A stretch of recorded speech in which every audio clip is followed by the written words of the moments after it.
Belize my home, my native land. Tell them that we ballin'. I want you people to understand. Tell them that we ballin'. I am proud to be a Belizean. Tell them that we ballin'. Your bande, your bande. Tell them that we ballin'. Your bande, your bande. Greetings again, and welcome to another episode of Naval String Connections, the Belizean show in the Belizean diaspora, coming to you live and direct in Belize and across the Belizean diaspora on XTV. It's an XTV production, and we want to, greet our brother Nur Muhammad, who is the producer of the show, as well as we want to greet our brother Harlan, who is behind the controls and who makes the show possible live out of Belize right there. And we want to ask you again, our viewers and our listening audience across the United States, Belizeans and friends of Belizeans across the world who watches and listens to Naval String Connection. Today we have a very, very informative and educational show based on immigration rights in terms of the fledgling and the sweeping Trump administration deportation measures that already have been imposed and sweeping across the United States. And we have with us our sister, Atra Flemons, who joins us from CARE. And we will get more into what CARE does. And we also will join us a little later, Amina Fields, who is also an immigration rights managing attorney with CARE, lawyer with CARE, and we will get from Sister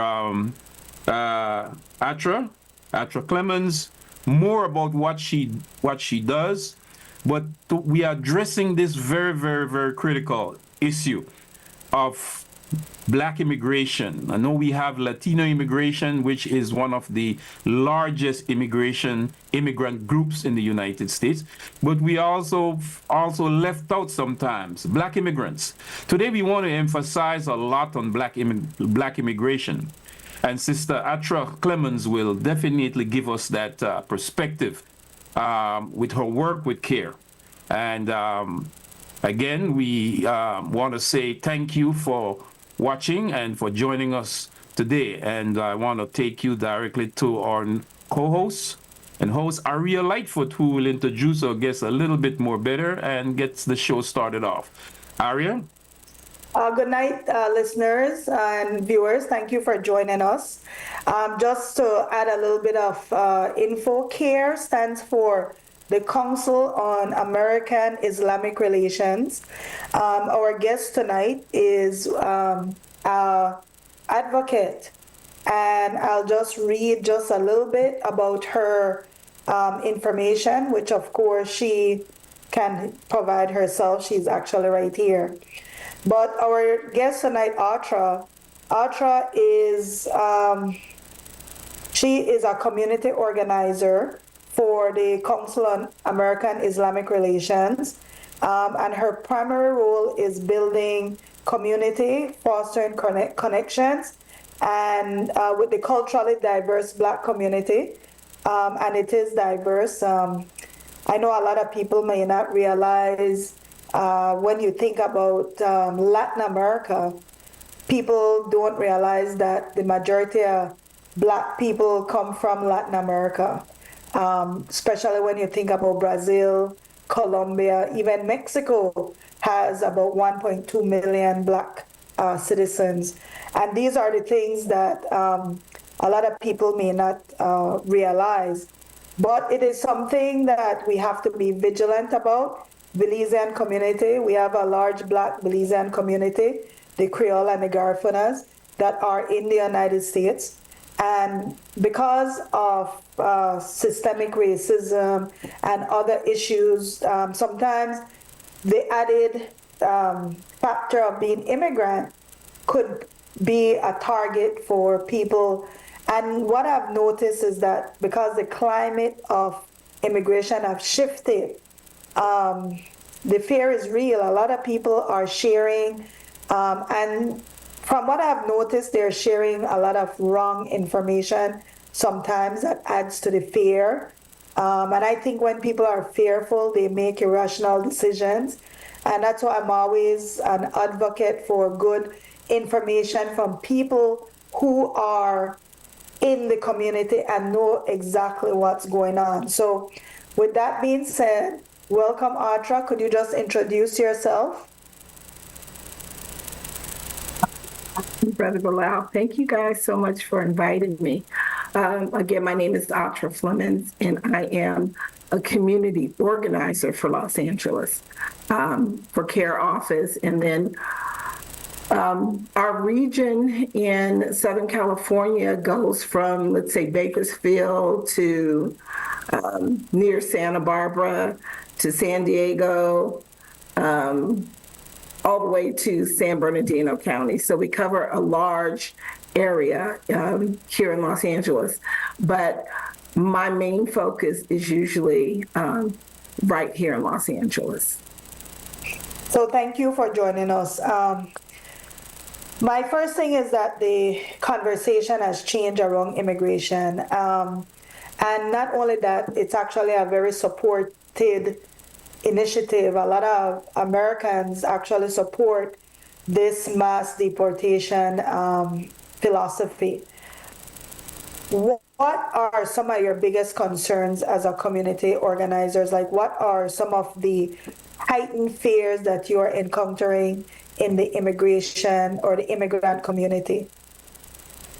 Well, the thing that I've come across is I've been working with this particular program for 4 years. So what I've noticed among Black people in general, African Americans, however you want to picture it, in America, they call us all Black. So what I've noticed is that there is a lack of trust among each other. Even with next door neighbors, we don't want to share information. So even if we could help, by the time we get the information to help, people are on their way to be deported. So we have to open those lines of communication to begin to talk to each other, to begin to work together as a community so that we could support each other.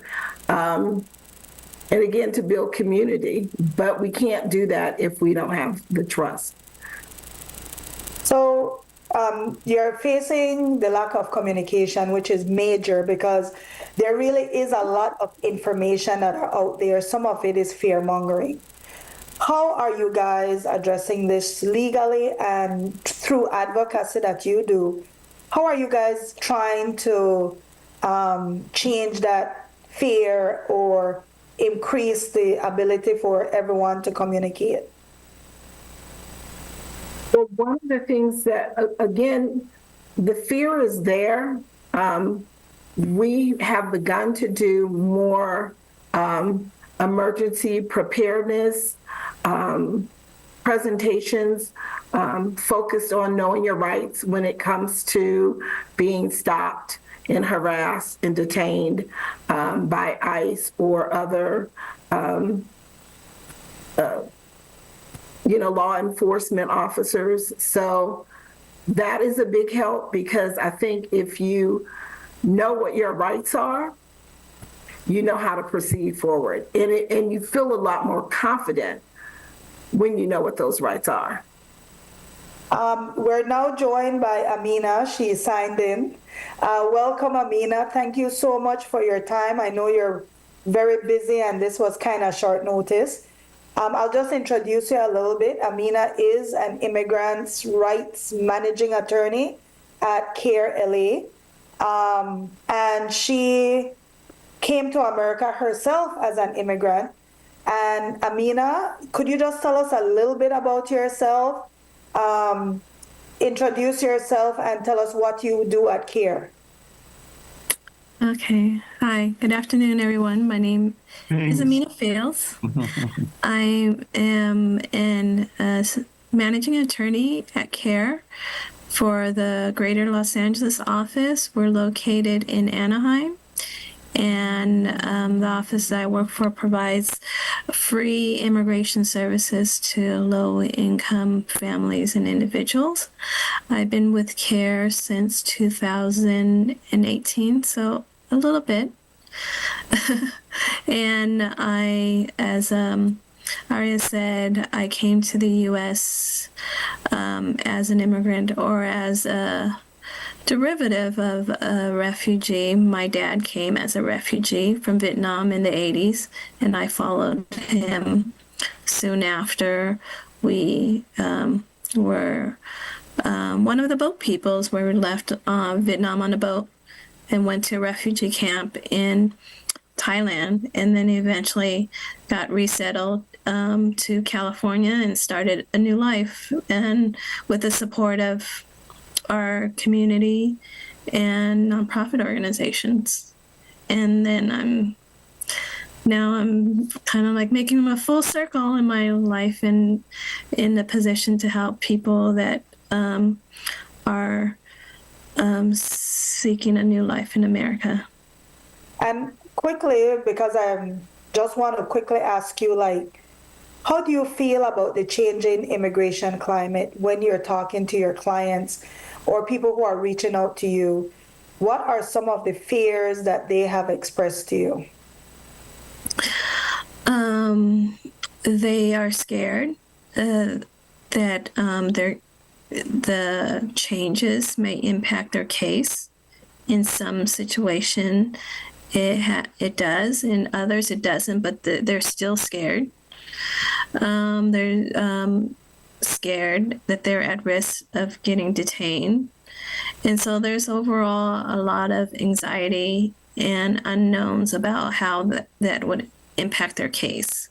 And it's unfortunate that our government is the one that is the source of creating all this anxiety and stress. So what are some of the ways, and then I'll bring back Atra into the convo. What are some of the ways legally or through advocacy are you helping as a managing attorney? How are you guys addressing this? I know Atra mentioned communication is a major issue, trying to get the information out there so that people know there are resources that they can reach out to. Is there any other way that you can see, or how would you advise someone who is in fear of being deported? What can they do legally? Well, the first thing is they can be proactive and contact CARE or other nonprofit organization to assess their case, to assess their options, so that they can take those steps towards whatever options they have.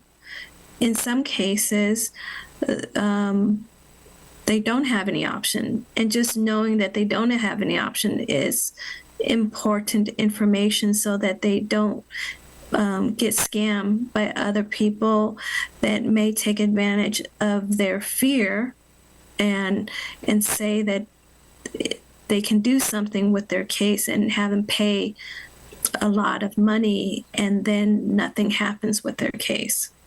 So getting accurate legal advice is the first thing.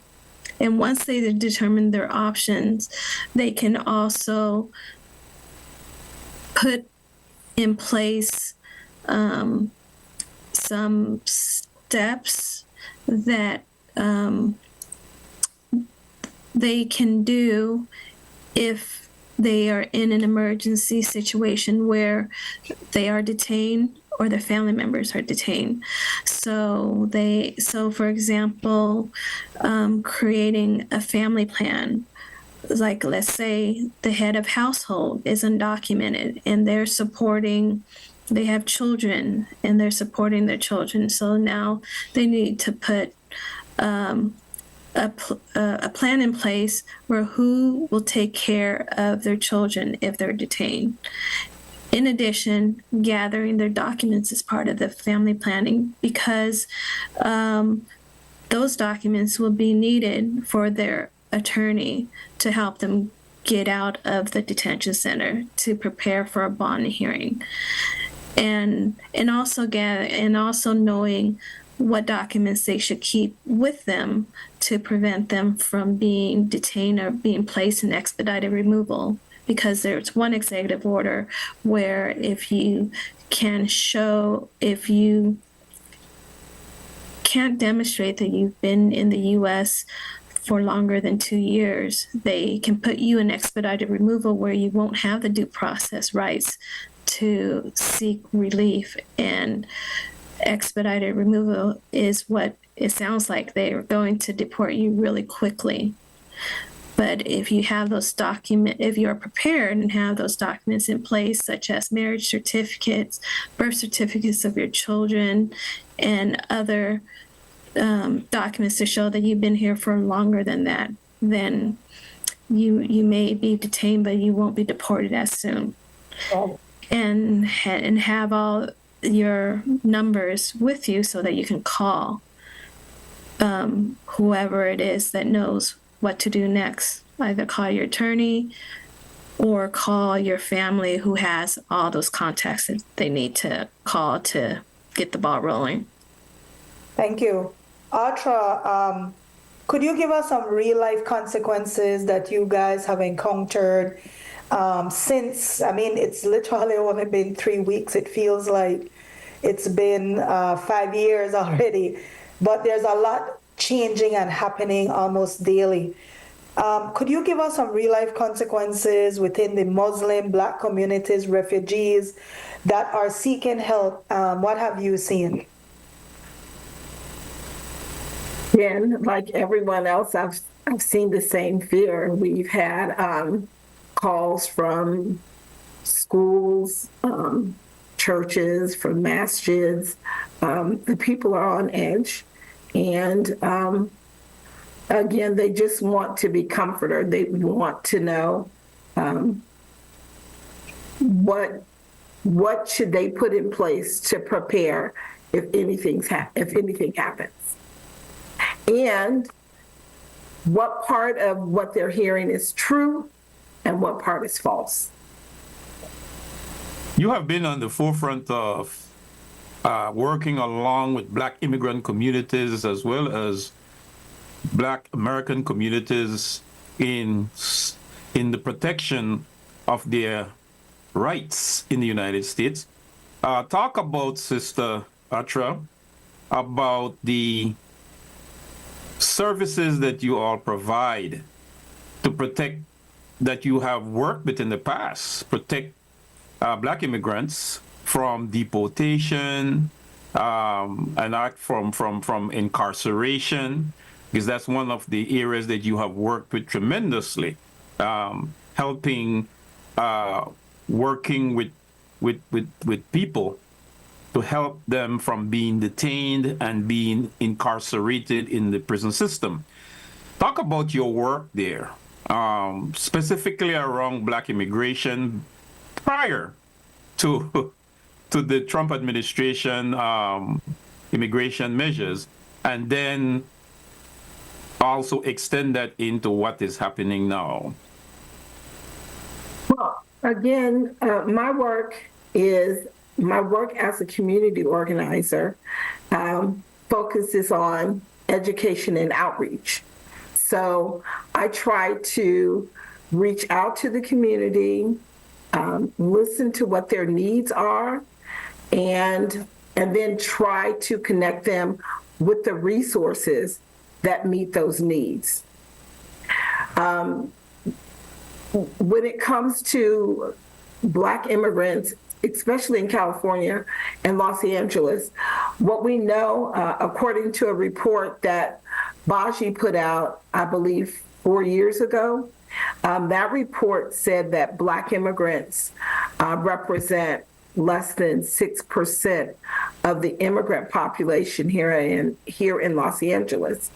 And of all immigrants deported, Black immigrants represent 75%. Staggering statistic.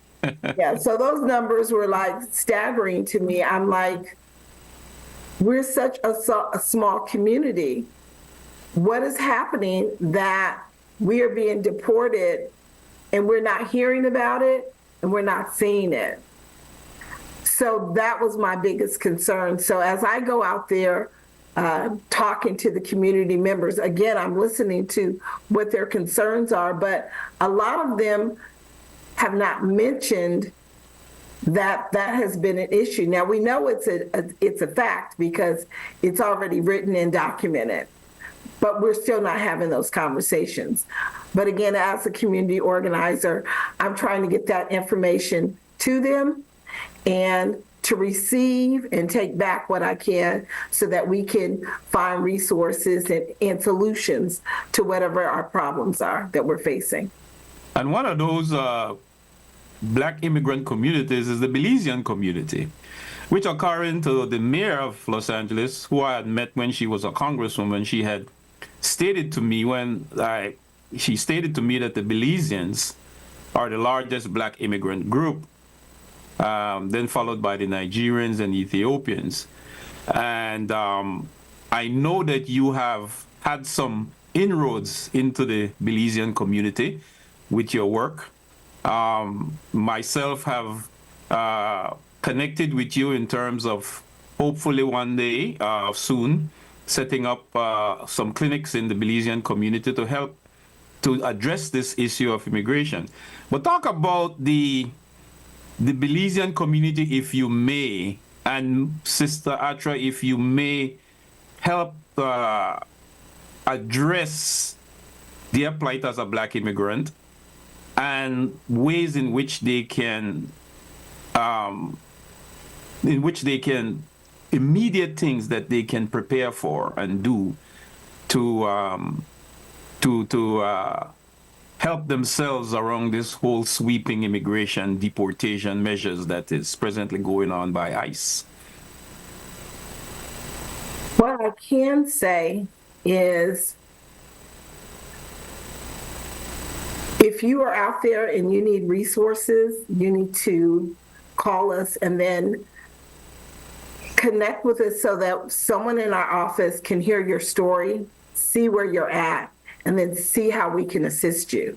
Sometimes people hold on to that information until it's too late. So it's not just the Belizean community, it's the Black community in general in Los Angeles. We are all doing battle. And as you know, when it comes to African Americans, we're stopped, frisked, and searched more than in any other group. So when you're a Black immigrant and you look the same, you get the same treatment. You're going to be stopped, frisked, and searched, detained. But if you have any of these issues that deal with your status, you need to call someone that you trust and talk to an attorney that you can trust that can at least tell you what can be changed about your status. If it's possible that it can be changed, but we won't know if you don't step up and bring the information and let us tell you, and then we can move from there. But if you keep all the information and again, you wait to the last minute, it's going to be hard, because once you're on the way to be deported, it's almost like we can't help you at that point. And I'm not the attorney, so I can only tell you what my experience is in the community trying to get people to come out and talk to an attorney. So I can get Sister Amina and her team to come out if I know the community is saying, we definitely have an issue. We're going to meet at a restaurant, a community center. Can you all come out? Can you bring some attorneys? We can come out. Yes, and I very much, go ahead. Yeah. No, I mean, we're open, but we just need to know where to go and how we can help. And it's good that you emphasize it, because the Belizean community are very laid back. They're being many undocumented Belizeans in the United States. They kind of more in the background, not really forefront.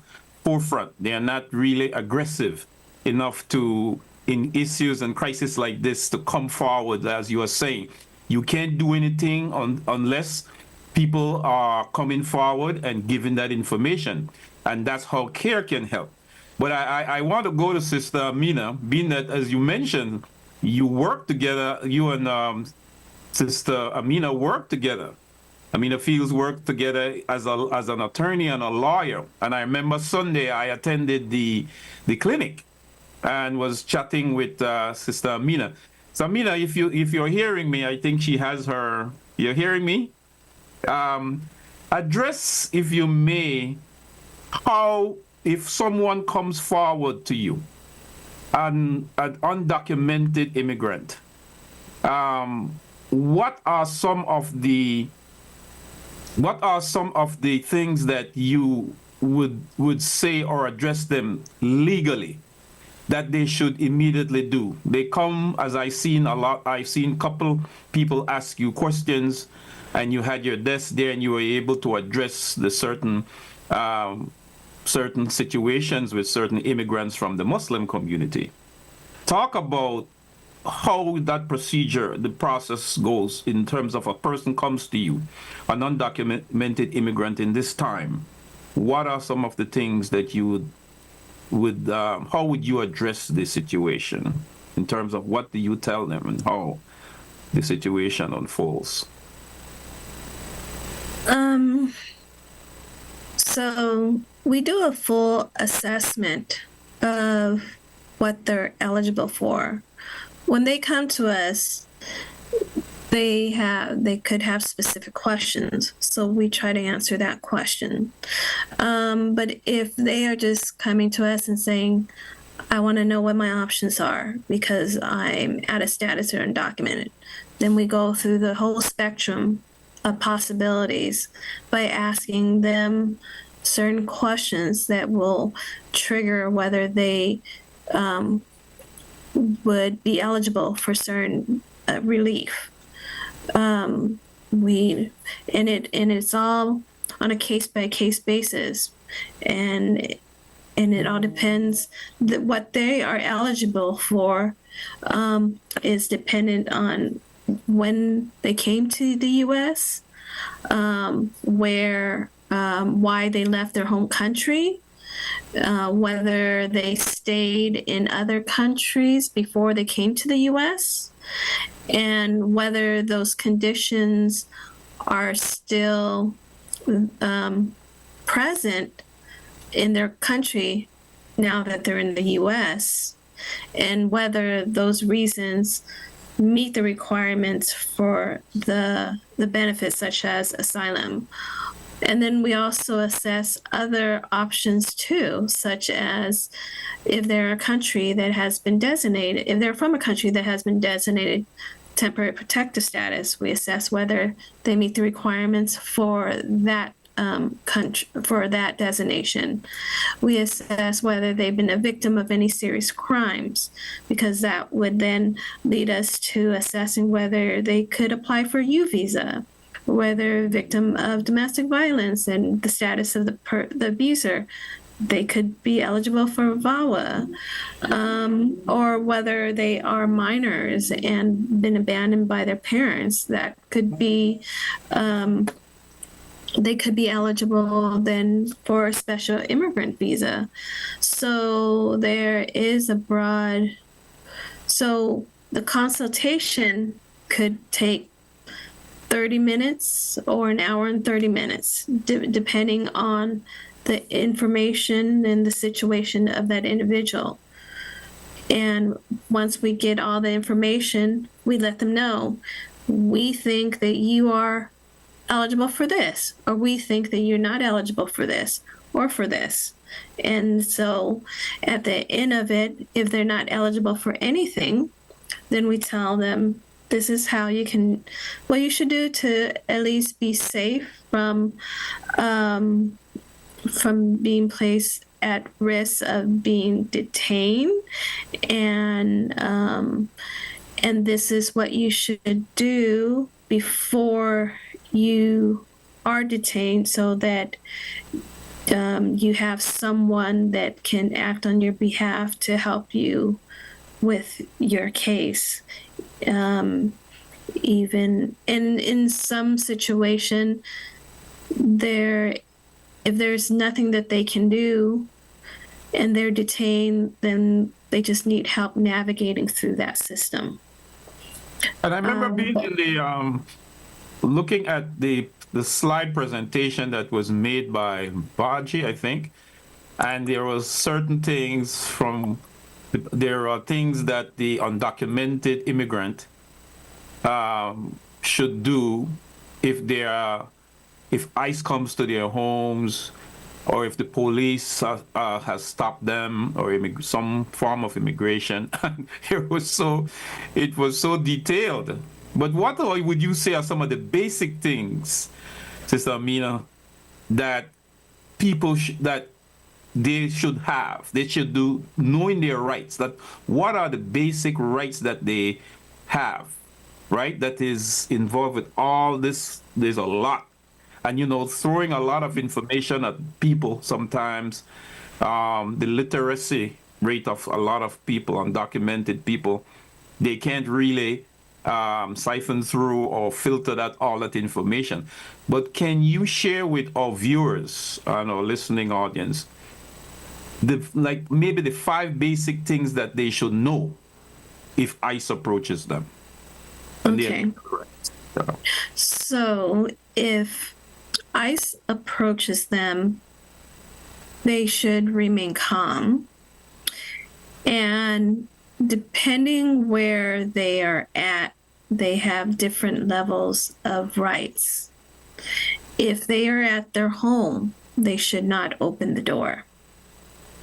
If they are in a public place, then they should answer.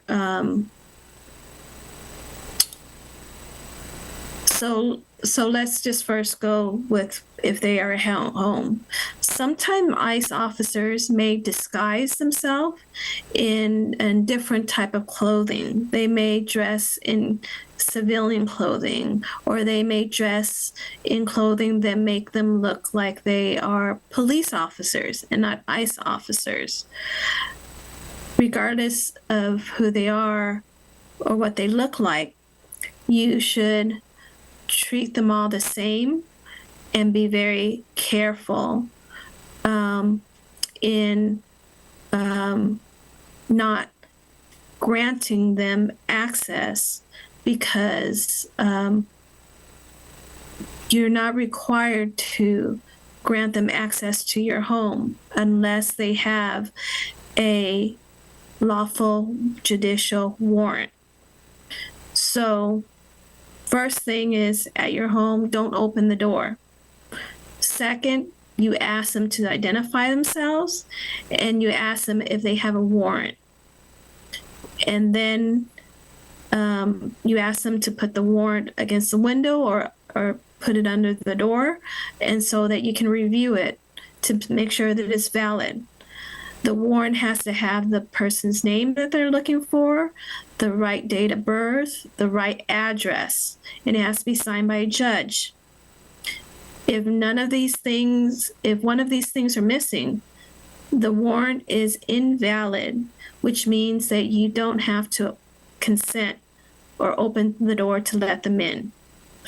So you can say, I'm not letting you in because this is not a valid warrant, and now I'm exercising my right to remain silent. I don't want to answer any of your questions without my lawyer present. I want my lawyer to be here.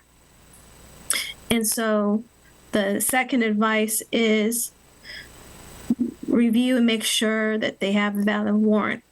The third advice is remain silent and not answer unnecessary questions. If you're in your home, then just give them, you don't have to answer any question. You can just say that you're exercising your right to remain silent and keep the door closed. But however, if you live with someone else, and that person let them in the house. And now once they're in the house, you can't, it'll be very difficult to push them out. You shouldn't push them out. You shouldn't use any force. You shouldn't resist arrest. You shouldn't run away, because that would make it worse. But if you have someone there that can record the activities that's happening, that you should do that to protect yourself. And in the case where they are in your house, you have to assess and balance the risk of answering questions and the risk of being placed in removal proceedings, expedited removal proceedings.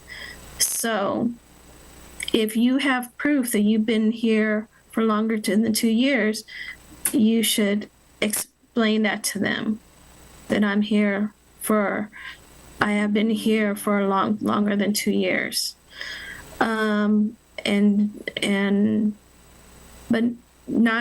But don't go into any more details, because whatever you say, they're going to document it. And if it's inconsistent with your story later or what you already submitted to them, they can use that against you.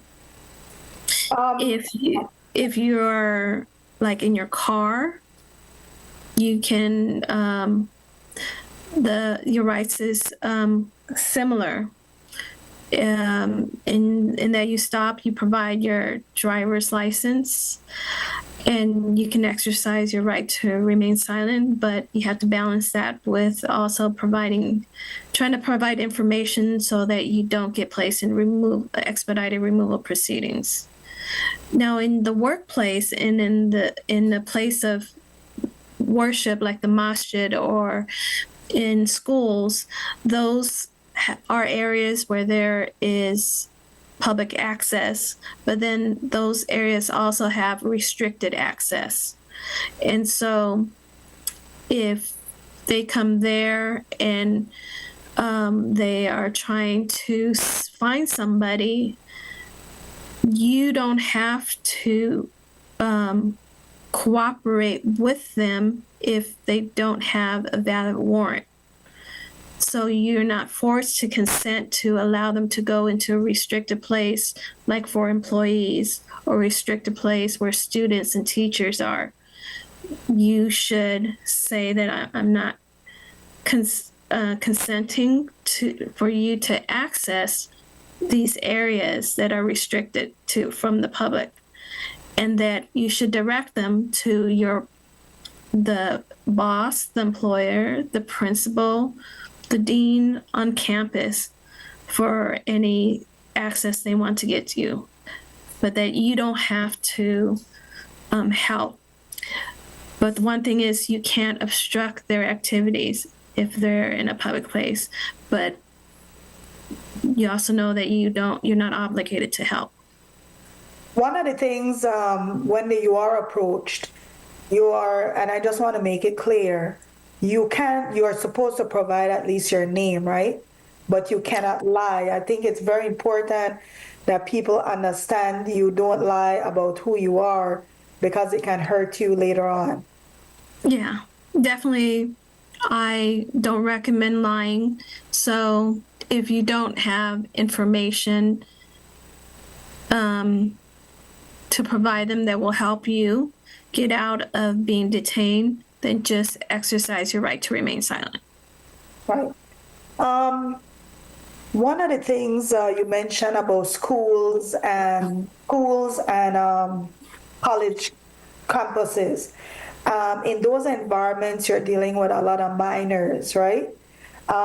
Could you tell us, if a minor is approached and ask questions about their parents, and maybe the parents can help educate their children if they're approached, because the kids might be U.S. citizens or they might not be, but the parents are not. So what should a parent tell their children if they are approached by ICE or an authority in that manner?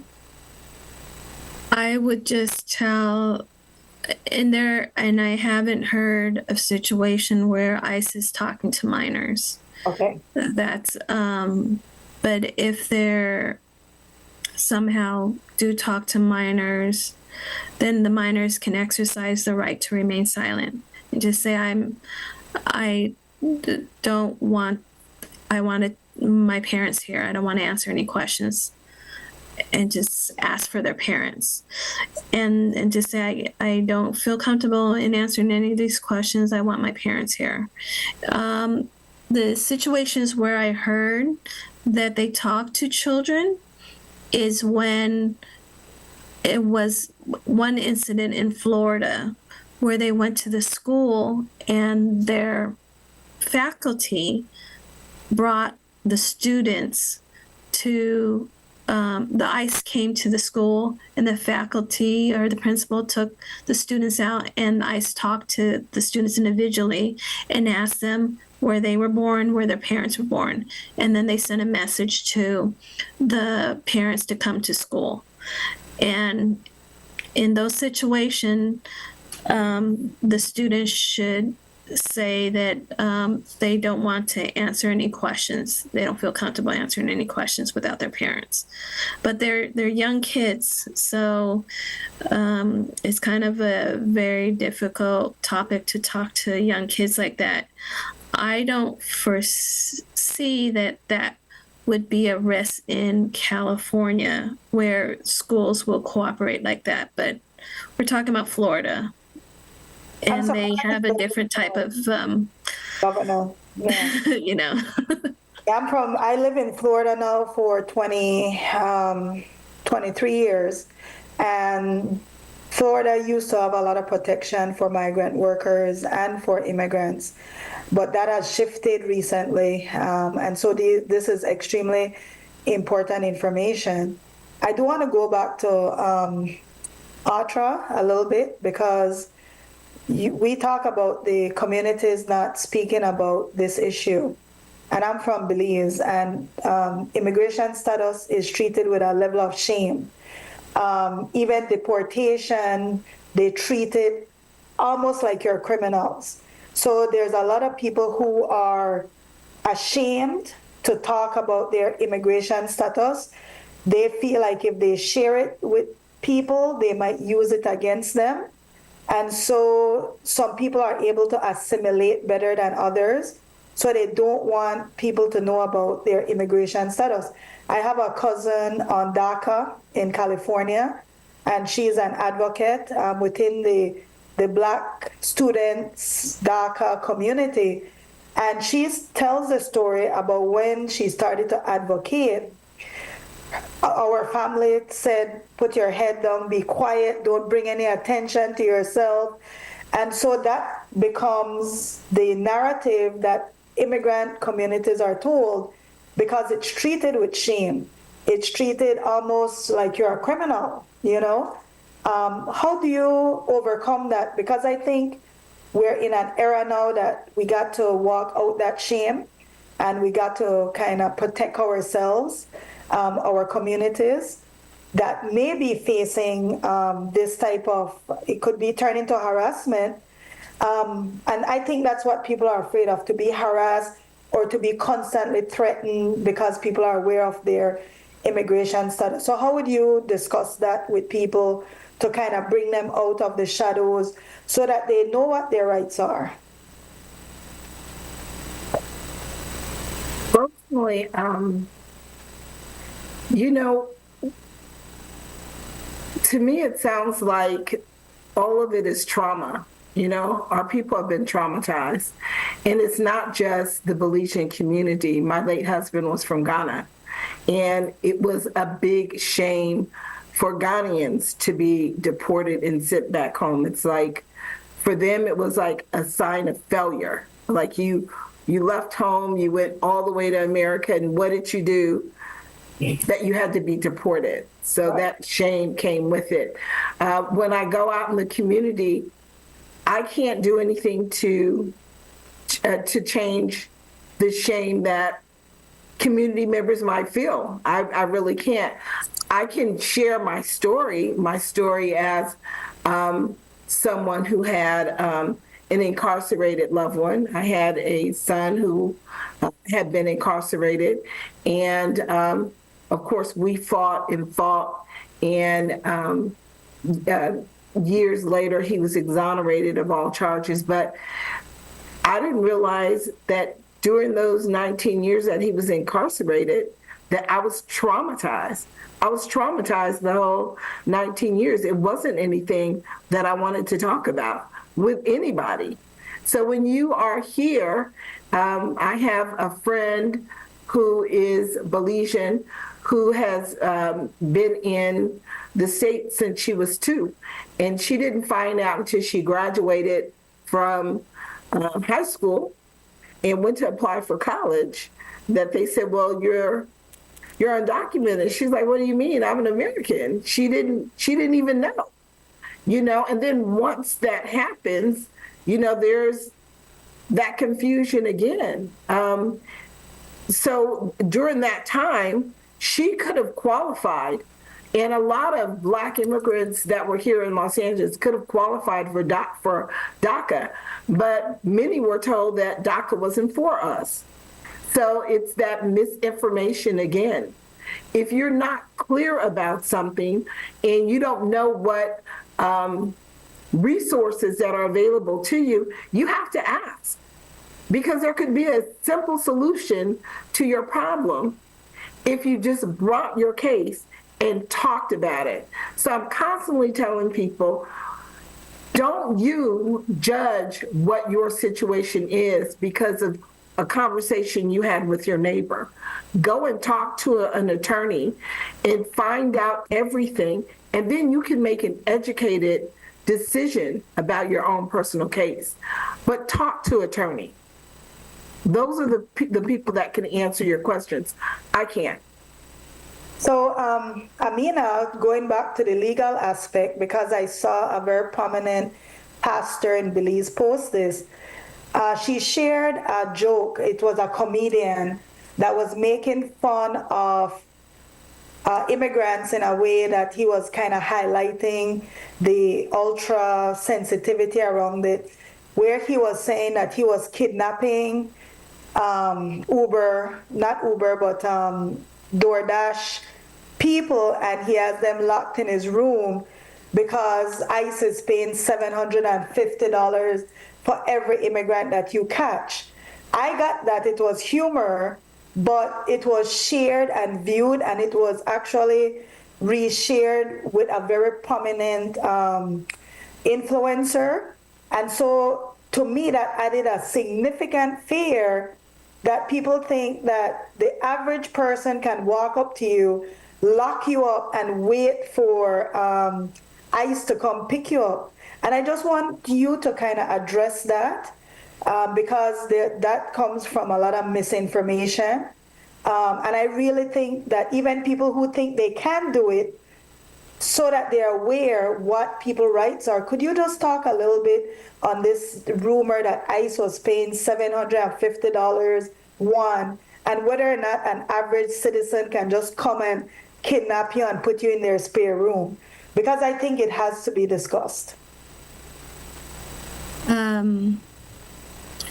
Yes, I saw that, and ICE had to make a post to clarify, and they clearly says we're not paying anyone money to report or capture an undocumented person. So that's one rumor that is dispelled, that ICE is not paying anybody. Secondly, it's illegal for the civilians to detain a person if they suspect that that person is undocumented, or even if they know the person is undocumented. They can't detain a person, and you should call the police, because that is assault, could be battery, and kidnapping. And then if you're a victim of that, you could possibly apply for a U visa, because those are some serious crimes that you're a victim of. Thank you for addressing that, because I think to me it was ridiculously that I thought, okay, this guy's a comedian, But I feel like when people are in this ultra sensitivity, anything that is thrown to them is believable. What are some resources that people can go to instead of depending on other people to articulate to them? You are a professional, so definitely you. But if I just want to read up a little bit about immigration and what my rights are, that I can see it as a credible source, where can people go to? I know CARE is one, your organization, but what other places can people go to get credible information? Well, there's a lot of organizations providing information. If you're in the LA County, there's the immigrant Office of Immigrant Affairs, where they have information about resources on organizations that offer services, legal services, and other type of services. And then there's a lot of know your rights materials for these organizations as well. I have links to them, and can I drop them in the chat, and you guys can just, will they have access to it? If, is there a chat that? Yeah, so what I'll do, I'll reshare it on the thread that Okay. is being shown live. I'll go ahead and reshare it. So in one of these website, it has a list of rapid response numbers that are specific for different regions in the county, and people can call that number if one of their relatives or friends were detained, and then the person that you're calling will ask you a few questions and give refer you to who can help your relative that's detained. And then there's a lot of know your rights materials on these websites as well. But there's many more. I just so happened to attend a meeting today with a lot of service providers and immigrant rights group in the LA County area, and they share some of their resources. And just to recap a little bit, if you've been here for 2 years or more, you are not eligible for expedited removal. You have to go through a court system to be removed, right? That's very important. Secondly, you mentioned you're not required to answer about your immigration status, even if you're asked about it. You have the right to remain silent. You definitely should give your name, but I think that's about it. You don't have to tell them, no, I'm blah, blah, blah. I came here. That is information. And then when you're detained. Well, if you are a lawful permanent resident or have some tacit, then go ahead and tell them that. Well, another thing is, this is another rumor that's very prominent floating around in Belize. They're expressing that an American, a Belizean person got a U.S. passport, traveled to Belize, and when they entered Belize, they entered with a Belize passport. And then when they came back to the U.S., they entered back with their U.S. passport, and the passport was taken away at the point of entry, and the person was deported. Of course, these are just things they're saying. There's no name that's attached to it. They really can't tell you where it happened. And I don't know how much you know while you're on your immigration. So could you just tell us whether or not, if you're a U.S. citizen, you leave the country, even though you have a dual citizenship, and you have 2 passports, are you eligible to be deported because you have 2 passports? No, you're not. You're a U.S. citizen. You have due process rights if they want to strip your U.S. citizenship. And it's a very difficult process. And so they can't just take your U.S. passport and deport you without due process. And it has to be on other reason, not by you using another passport. So they require you to use your U.S. citizen passport when you exit when you're boarding a flight to depart outside. But once you land in another country, they don't have control over what passport you use to enter that country. And then when you return to the US, you're required to use your US passport. I've heard about rumors like that they were going to take a person's US passport away, but I haven't heard any confirmed incidents of that, just rumors. Right. And the one thing to consider is that when you enter another country with another passport and not a U.S. passport, it may be hard then for the U.S. embassy there to provide you that protection of the U.S. government.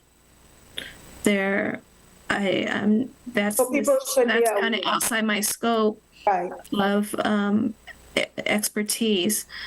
But I think there may be some concern or issues when you enter another country without U.S. passport. Well, then with the changing laws, Amina, with the Trump administration sort of revoking and changing a lot of these laws, what would be your advice to people who are going in, like ARIA is saying, going in with an traveling to Europe with an American passport? You have dual citizenship, but then using that country's passport to enter to also enjoy the benefits, because I understand why people do that. They use the country's passport to get the benefits of that privileges that is there for them as a citizen of that country. Would you advise at this critical time in this crisis that people do that, or would you say that people should stay away from that? Just use the American passport to enter and exit.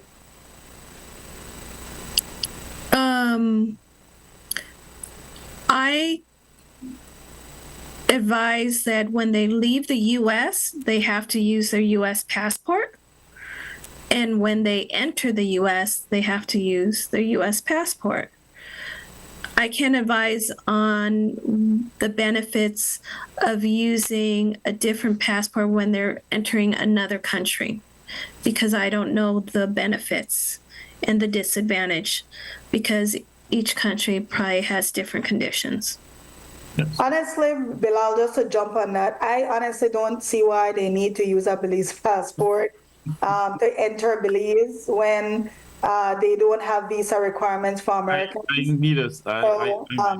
It's interesting because I don't see what additional benefit you get. The Belize government recognize you as a Belizean, even if you come in with a U.S. passport. So it was just a rumor I wanted to dispel, because the thing is, a lot of prominent people are resharing bad information. And I think what it does, if you are scared already, you go deeper into the shadows because you're afraid that you're pinpointed as potentially to be kidnapped or something like that. And I think it's very important we talk to attorneys and credible people rather than influencers and people who are just resharing stuff, and they're not fact checking it. They're not saying, hey, I got this and I checked with my attorney friend, and my attorney, who is an expert in immigration, has confirmed this is true or not true.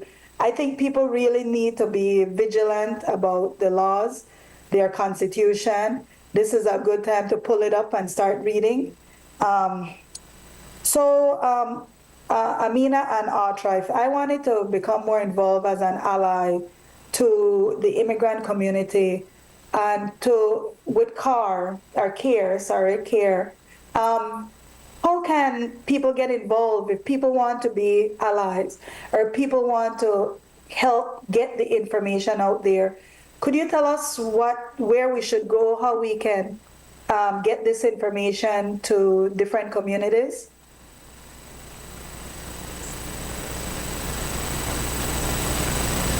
appreciate that. Hey, to start with you, Sister Atra.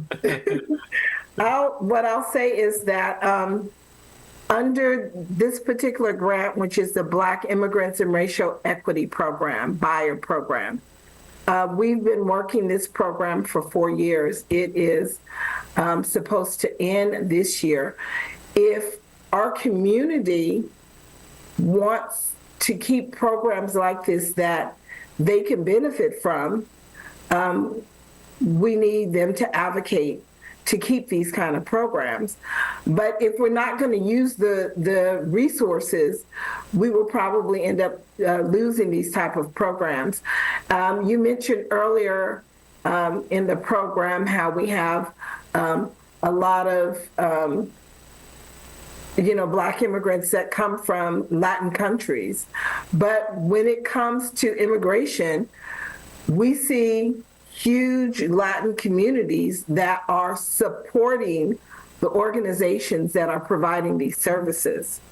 What we don't see is a large number of Black immigrants that are saying that they need these services as well.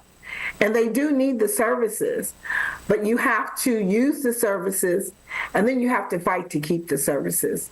So if you're interested in seeing not only this program, but other programs that they've created in California, we need you to become advocates, and become an advocate for yourself first, your family second, but definitely become an advocate. So you can reach out to us.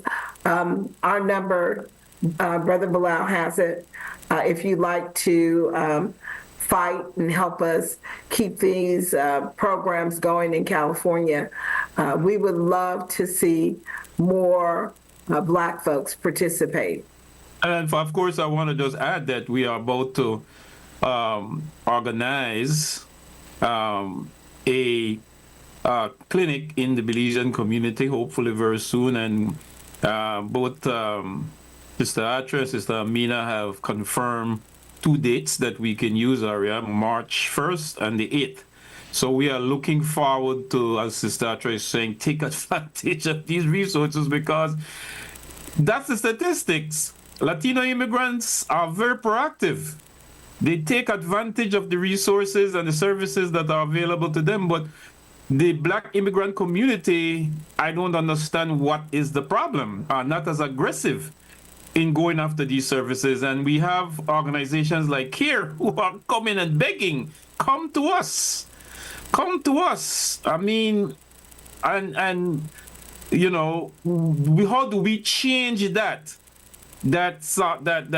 situation? Is like her ambassador is saying, well, then they are the largest Black immigrant group. Well, then why are they not leading the Black immigrant agenda? Why is the Nigerians and the Ethiopians leading it? Well, it's a people who are not proactive and aggressive towards these sorts of things. I don't know if it will change now. And organizing clinics in the Belizean community, hopefully on March 1st and March 8th, we'll hopefully will see certain people come forward. But I am making this very serious statement that if you are an undocumented Belizean out there and you're seeing this crisis unfolding, I would advise you to come to these these clinics that CARE will be organizing. And I'm speaking directly to the Belizean diaspora here in the Los Angeles community, where the city that has the largest population of Belizeans across the United States. I am underscoring that heavily. Come on out to these clinics and come and look after your situation. Just don't sit there and feel like you don't have any kind of help at all. The purpose of bringing these 2 ladies on here to express, to sort of wipe away that fear. And I just want to underscore that very seriously, because the Belizean community is a community that is not proactive when it comes to these to immigration issues, and this is a time that they need to. And I just wanted to make that statement, ARIA, very seriously. The number for CARE, which was just shared with us, is 657 456-7563, and that's ARTRA's office. Is CARE located in other cities beside California or other states? Is there other CARES? And I want to ask a non-legal question to Amina, because I don't want her to answer it legally. But do you recommend that people who are not documented go to friendlier states? Like, for example, Florida is gearing up to create an immigration czar, which honestly I don't think it'll last long because the economy is heavily dependent on immigrant labor. And we do have an election in 2 years, so it will be interesting. But in your opinion, and this is your personal opinion, you and ARTRA, Amina, do you think people should consider leaving these aggressive states that are going after immigrants and going to states that are more immigrant friendly? What are your thoughts on that? And does CARE exist anywhere else?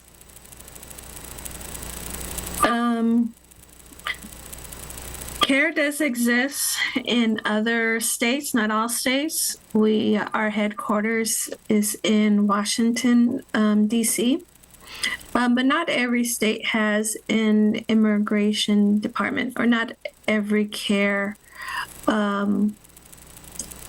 office has an immigration department. In California, we have 4 offices, one in Sacramento, San Francisco. The one that I'm at is in Anaheim, but we service LA County and other counties in Southern California. And we have one in San Diego. In the question where you asked, what is my advice to people that live in other states on whether they should move to more immigrant-friendly states, I can advise that my general advice is that you do what you need to do for yourself and your family, what's best for yourself and for your family. And there are various factors that you take into consideration when you need to relocate and uproot your family. Another thing I want to mention is that thank you, Brother Bilal, for encouraging people to come out to the legal clinics. Not only do we give consultations for undocumented people, we also help people that have legal status. So if you have a green card already, we can help you for free to apply for naturalization. Free service, regardless of your income, for naturalization. For other services, we have to look at your income. And so if you also are a U.S. citizen and you want to petition for your parents, your minor children, your wife's spouse, husband, and apply for adjustment status, we can help with that too. So it's not, our service is a full spectrum of legal immigration applications that we can help with. That's awesome. That's actually very good, because I think that and I do want to remind people that these services are private and confidential. So it's not like they're going to go on some show and say, hey, by the way, do you know Bilal is an undocumented worker or something like that. It's private information. So if you do have a serious concern and you are worried about people knowing about your status, please use these services. And I'm just going to go ahead and give the phone number. This is going to be for immigration services. It's 714-776-1177, extension 1. And that is CARE's Immigrants' Rights Center number. And also, again, 657-456-7563, which is ARTRA CARE office number.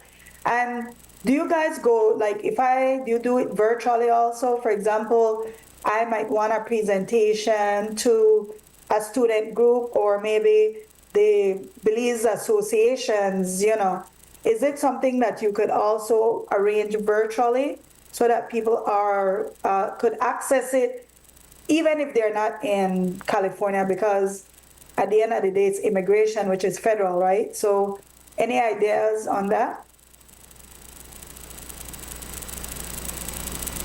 If you want us to do a presentation, you can contact Ultra, and she will coordinate our the time and date. Okay. And Ultra, we do have that I can identify off the top of my head. We do have like 5 Belizean associations sprinkled throughout the United States. And I think just looking at some of the responses, a lot of people truly are nervous. And even people who are legally here, people who are citizens, are afraid now that they're just going to be stripped of their citizenship, which I think to a big extent, that's what they want people to think, right? Because when you're not armed with information, you tend to act irrationally and fearfully, and then they can basically force you to do things that you might not do. For example, give too much information and stuff like that. So I think that's a very important aspect of the work that you guys do.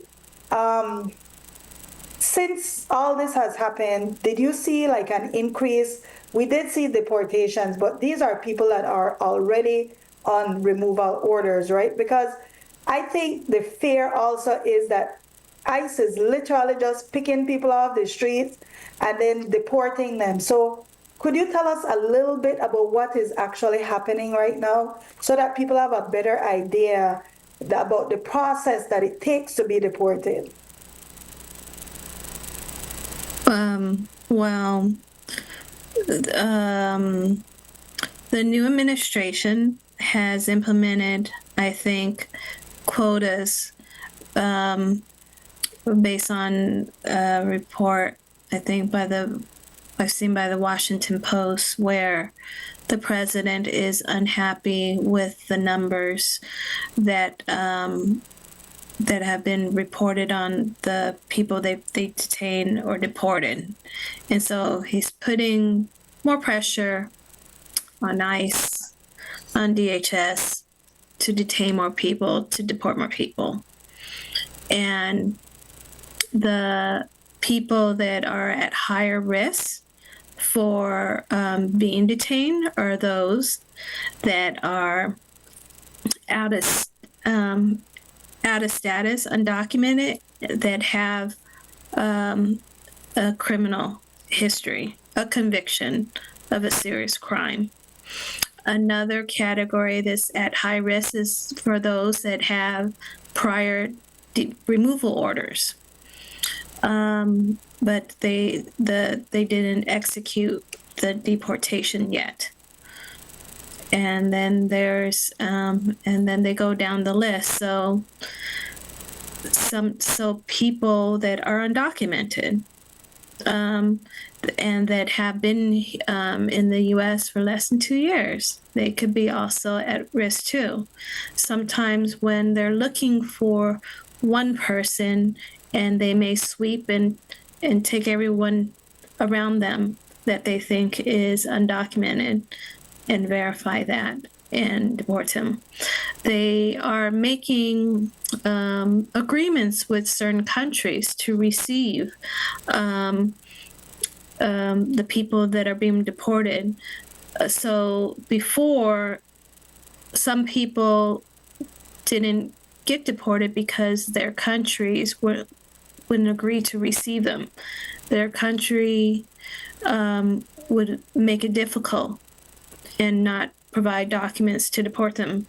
So they may be deported to a third country, such as El Salvador or Panama, if they finalize those agreements. So what happened? Well, I guess that's beyond the scope at that point because they're there.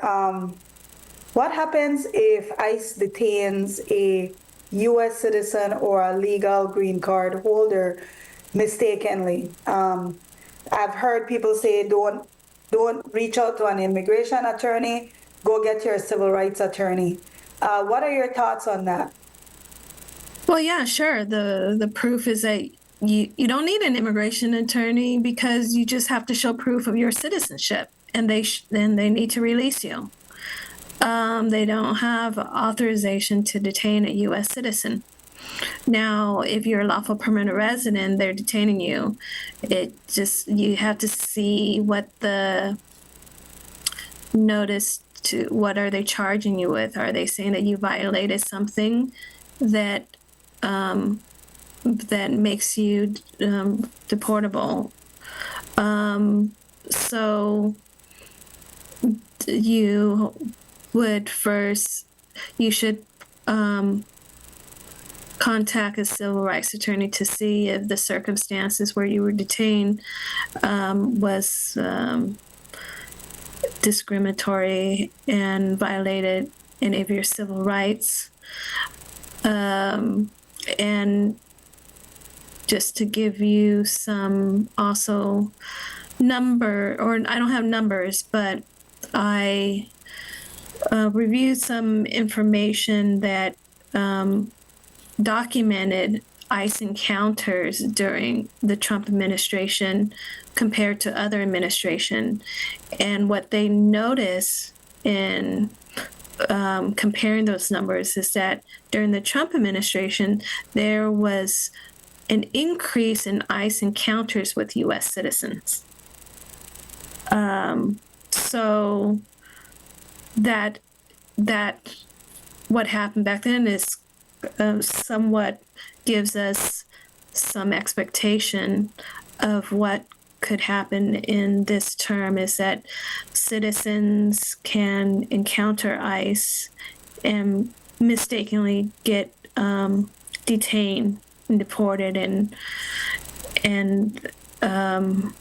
once they are able to resolve that issue, they should see a civil rights attorney to see what rights they have been infringed on. Sorry. Yeah, I read somewhere in, I think it was New Jersey or somewhere, where they raided a meat packing place and they detained a U.S. citizen who was ex-military. And the reason I'm saying that is because they went in there with the assumption that everybody who works there must be immigrants, because interestingly, most Americans don't work those jobs. And so right there, it becomes discriminatory, right? Because they're not detaining you because they actually suspect you of a crime. They're detaining you because they have profiled you as potentially somebody who is a immigrant, being the type of work, which is always interesting to me, because they go after the immigrants, but the workplaces stay intact. In other words, they're punishing the immigrants, but are they punishing the companies? Or are they just allowing companies to recycle people? It seems a little bit abusive, and I know that's not what you guys are here to really talk about. But we are almost at the end of the show. And I really thank you guys for coming in, because it has been extremely informative, especially in our community in Belize. We are afraid. A lot of Belizeans are afraid. And I'm talking about Belizeans who've lived here for 25, 30 years are asking me, hey, is it true if I don't use my passport, they're going to deport me? And to me, when the fear is at that level, we need people who are educated about the issue to come in and just let people know what's going on.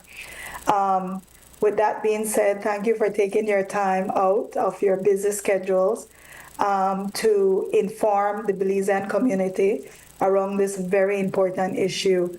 Thank you, Ultra. Thank you, Amina. And I'll just let you guys have your last words.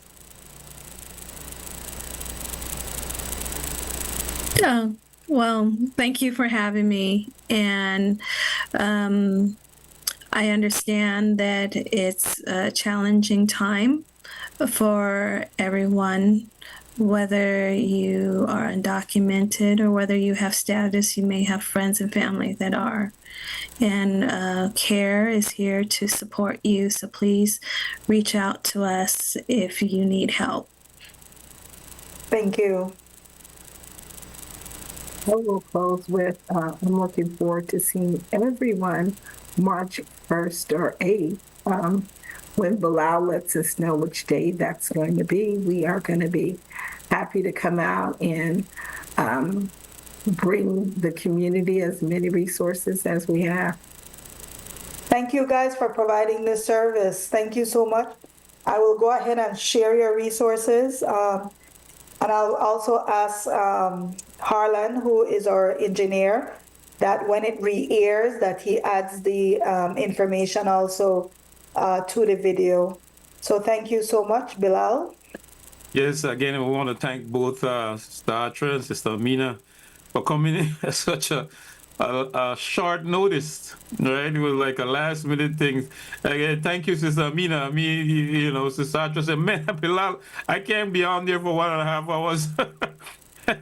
I have to get some help, and it was so kind of you, Sister Amina, to lend a helping hand and to help you both work as a team. I watched how you work at the Masjid Salam on Sunday, and I was very amazed. And so hopefully we can get Baji, I think the sister that made the presentation, we can hopefully get her maybe on the next show, because she was, the presentation she made was very, very resourceful.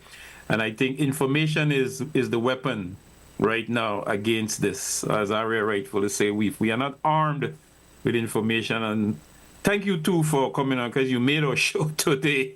And we want to do a series of shows along immigration as long as this crisis unfolds. And again, we want to let you guys go, as I know it's been here a long time. And again, we want to say this is a XTV production. I'm Bilal Morris with my co-host and host, ARIA LIGHTFOOT, live out of Florida. We want to thank our brother Noor Muhammad, our producer. And we want to thank the man behind the controls today who always keep our show going, Harlan. We want to thank all of you who are watching and have watched the show across the Belizean diaspora in the United States, in the United Kingdom, the Caribbean, Africa, wherever you are in Europe, that watch Navel String Connection on Facebook and on YouTube. And again, those of you who missed today's show, you can always go to Facebook on the XTV page and see the show and to catch up. This is very, very pertinent information, very needed information. Information is weapon. Information is indeed important and kills fear. And we want to thank Sister Atra and Sister Amina for coming on and helping us disseminate and kill a lot of that fear. Again, we want to say thank you for watching. Thank you. I am a true Belizean.